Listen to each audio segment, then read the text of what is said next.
Today, GeoWar News brings a deeply alarming and potentially historic update from the heart of Eastern Europe, where tensions between Russia and the West are escalating to levels not seen since the Cold War.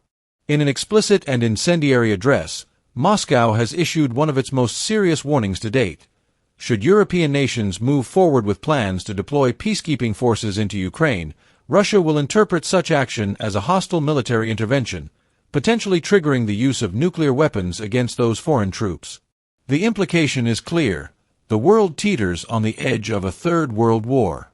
This dramatic threat was delivered on Thursday, April 24th, by Sergei Shoigu, a key figure in Russian defense policy and currently the secretary of the Russian Federation's Security Council. Shoigu, who served for over a decade as the country's Minister of Defense, remains one of President Vladimir Putin's closest strategic advisors. In a speech laced with warnings and laced with geopolitical subtext, Shoigu accused Western powers of systematically dismantling the last barriers that prevent global conflict. At the core of Shoigu's outrage is a growing initiative among several European governments, led primarily by the United Kingdom, to establish what is being called a coalition of the willing, a multinational force designed to act under a peacekeeping mandate in Ukraine. British Prime Minister Keir Starmer has publicly supported the idea, framing it as a humanitarian and stabilizing measure to protect civilians and reinforce ceasefire zones. However, Shoigu rejected this narrative outright, characterizing the proposed deployment as a thinly veiled military occupation orchestrated by NATO members under the guise of diplomacy. According to Shoigu, Moscow views the involvement of any NATO-aligned forces on Ukrainian soil as a direct violation of Russian red lines. "Let us not be deceived by the language of peace," he said. "These so-called peacekeepers would come not from neutral states, but from the same NATO countries whose expansionism led us here in the first place. Their flags may change, but their agenda remains hostile." His remarks echo long-standing Russian claims that the NATO alliance has surrounded and provoked Russia since the early 2000s, culminating, in the Kremlin's view, in the outbreak of war in Ukraine. He went on to claim that the West is not pursuing peace, but rather attempting to secure a military foothold within what Russia still considers its strategic buffer zone. He also suggested that the deployment of peacekeepers would not only escalate the war but could draw Belarus, Russia's closest regional ally, deeper into the conflict. Any perceived attack or threat against either Russian or Belarusian forces, he warned, would justify a strategic military response, up to and including the use of tactical or even strategic nuclear weapons. This rhetoric marks a renewed intensity in Russia's nuclear posture. Shoigu made specific reference to the possibility of Russia resuming nuclear weapons testing in the Arctic, tests which have been suspended since the final years of the Soviet Union in 1990. He also implied that if the United States or NATO partners resume nuclear testing or develop next-generation warheads, Russia would not hesitate to respond in kind. "There is a silent arms race happening in Europe," he declared. "And within 3 to 5 years, the continent will be militarily prepared for open war with us." These statements are not occurring in a vacuum. Over the past several months, Russia has been reinforcing its western military districts, rapidly increasing weapons production, and redeploying tactical nuclear assets to Belarus. Satellite imagery has confirmed new infrastructure capable of storing and launching nuclear-capable missiles near the borders with Poland and Ukraine. Western intelligence agencies have also confirmed increased activity around several decommissioned test sites in Novaya Zemlya, indicating potential readiness drills. Moscow's latest warnings have also revived memories of pre-war British involvement in the region. Shoigu referenced the construction of a naval operations base in Ochakiv, a coastal city in southern Ukraine's Mykolaiv region. Though originally presented as a training and support hub, Shoigu claimed the base was used to prepare Ukrainian special forces for cross-border operations against Russia, thus disqualifying the UK and its allies from ever claiming neutrality. Can the same countries that train saboteurs on our doorstep now claim to be impartial guardians of peace? He asked. What exactly would these foreign troops be protecting, and from whom? These are not just rhetorical flourishes. According to Shoigu, any international attempt to enforce peace on Ukrainian territory without Moscow's consent will be interpreted as an act of war. He emphasized that Russia considers Ukraine, Belarus, and other bordering nations as integral to its national security architecture. The deployment of non-allied forces, he said, would be met with measured but irreversible consequences. As of today, the global diplomatic community remains on high alert. The United Nations has called for emergency consultations, and NATO is reportedly assessing potential Russian responses to various peacekeeping scenarios. Meanwhile, U.S. officials remain cautious but firm, reiterating that any use of nuclear weapons would lead to catastrophic consequences for Russia. This unprecedented rise in nuclear brinkmanship, combined with active combat, covert operations, cyber warfare, and diplomatic isolation, places the world in a state of prolonged crisis. Shoigu's words make clear that Russia is not merely posturing. Moscow is preparing for every scenario, including the worst.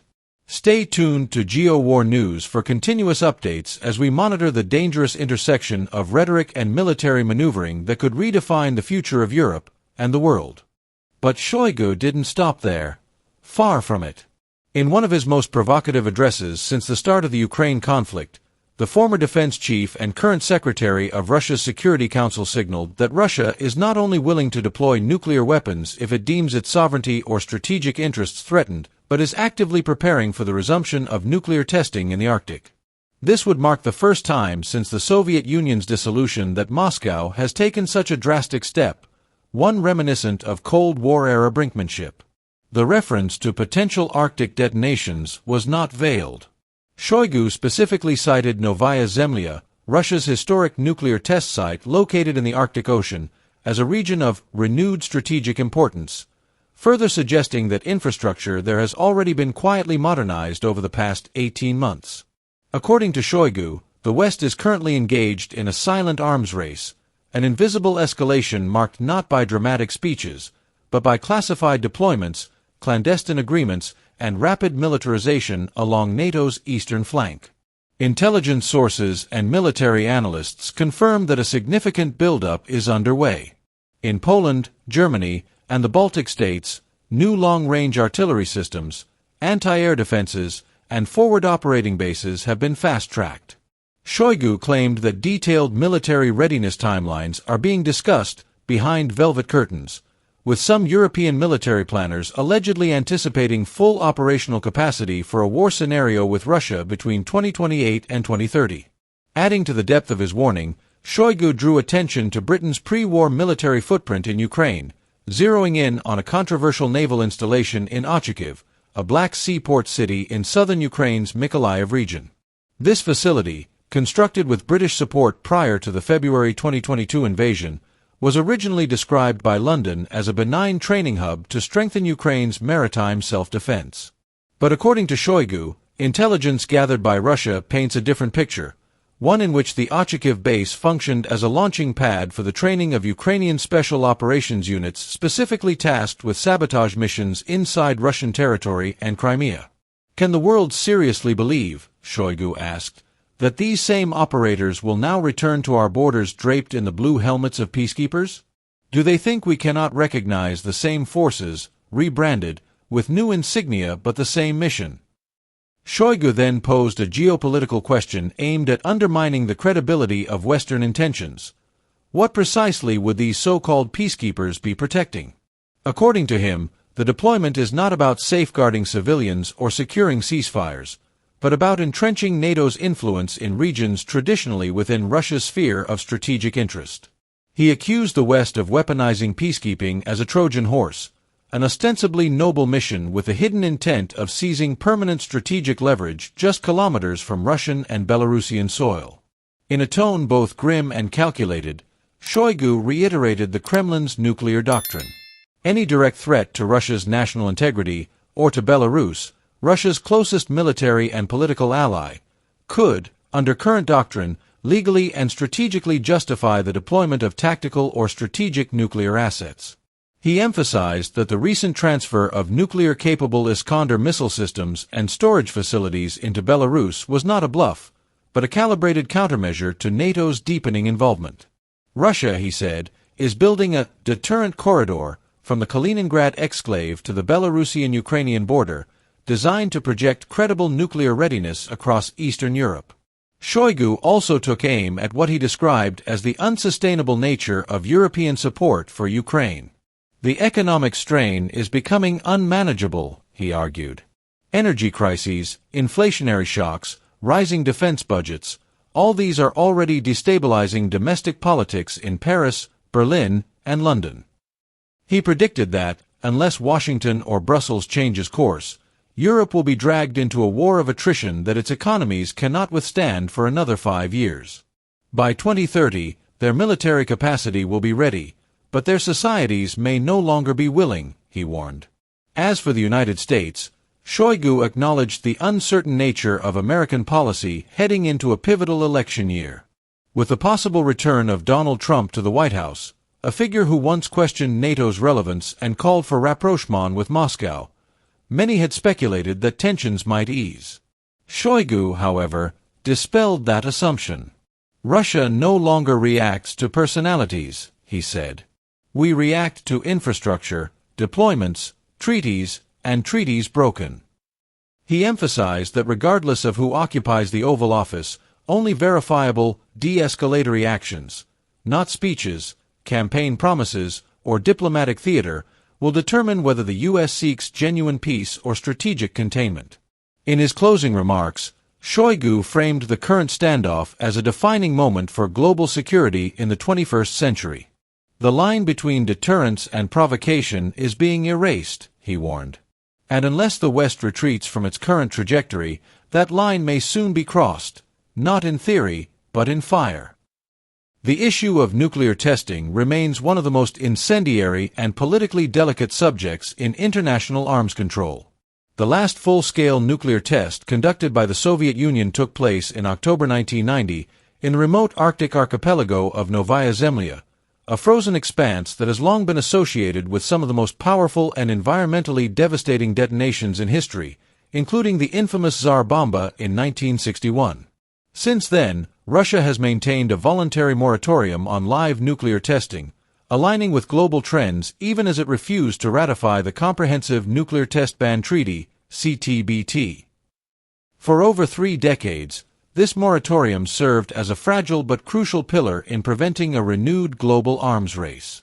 However, Russian officials are now openly questioning the wisdom of continued self-restraint in the face of what they perceive as American duplicity. Shoigu's warning was pointed. If the United States proceeds with renewed underground or atmospheric testing, reportedly under consideration due to concerns over the reliability of aging W-76 and W-88 warheads and the rollout of the new Sentinel ICBM program, then Russia will consider the moratorium null and void. He emphasized that Russian scientists at institutes like NIF in Saryv and RFN-Synayev in Snezhinsk have already been conducting zero-yield, subcritical tests and simulations, keeping the nuclear arsenal in a state of technical readiness. He added that preparations for full-scale testing at Novaya Zemlya, including reactivation of the seismic monitoring systems and tunnel reinforcements, are already 95% complete.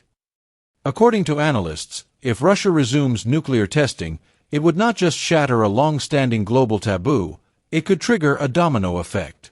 China, already modernizing its arsenal at an unprecedented pace, might feel emboldened to follow suit.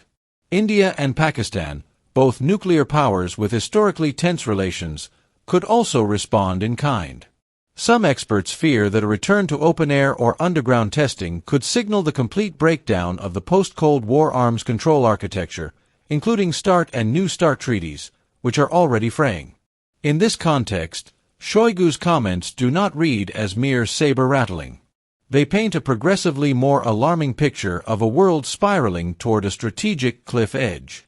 Russia's virulent opposition to the proposed deployment of European peacekeeping forces in Ukraine, especially in contested regions like Donetsk, Luhansk, and potentially Transnistria, underscores Moscow's belief that such missions are not neutral humanitarian operations, but thinly disguised extensions of NATO's forward military posture.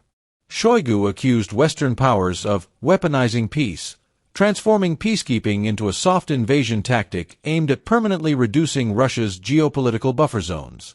These remarks signal that Russia is not seeking a durable peace. What it appears to be aiming for is a tactical pause, a ceasefire under duress, during which it can stabilize the front, rebuild its depleted forces, and implement the military-industrial expansion currently underway in regions like Tatarstan, the Urals, and the Russian Far East. Russian defense spending has nearly doubled in the past 2 years, with record investments in drone warfare, hypersonic missile systems like the Zircon and Avangard, and hardened nuclear command infrastructure. In other words, any lull in fighting would be, from Moscow's perspective, not a road to peace, but a detour toward renewed escalation. As if to punctuate these tensions with a more direct threat, Dmitry Medvedev, former president of Russia and currently the deputy chairman of the Security Council, issued a scathing statement echoing Shoigu's warnings but with even more aggressive language. He stated that any attempt by a foreign nation to enforce the International Criminal Court's arrest warrant against President Vladimir Putin would be interpreted as an act of war. Medvedev singled out NATO states and countries hosting U.S. military bases, suggesting that such a move could trigger immediate Russian retaliation, potentially including cyber attacks, kinetic strikes, or even nuclear posturing. "Let no one be mistaken," Medvedev said. "This is not a game of diplomacy. It is a matter of national survival." These declarations are more than political chest-thumping. They reflect a structural shift in global power dynamics, one in which traditional diplomatic tools are increasingly replaced by military signaling, and treaties are overshadowed by unilateral red lines. The widening rift between East and West no longer exists solely in the realm of rhetoric or press briefings. It is now reflected in the repositioning of troops, the reactivation of Cold War-era bunkers, and the expanding budgets of military research labs. In short, what the world is witnessing is not simply political posturing. It is a broad-spectrum strategic realignment, geopolitical tectonics in motion. The countdown toward direct military confrontation between nuclear-armed powers is no longer theoretical. It's visible in doctrine, deployments, and daily declarations. Whether the world can step back from this edge depends not on dialogue alone, but on whether any side is willing to make the first concrete move toward de-escalation. So far, all signs point the other way.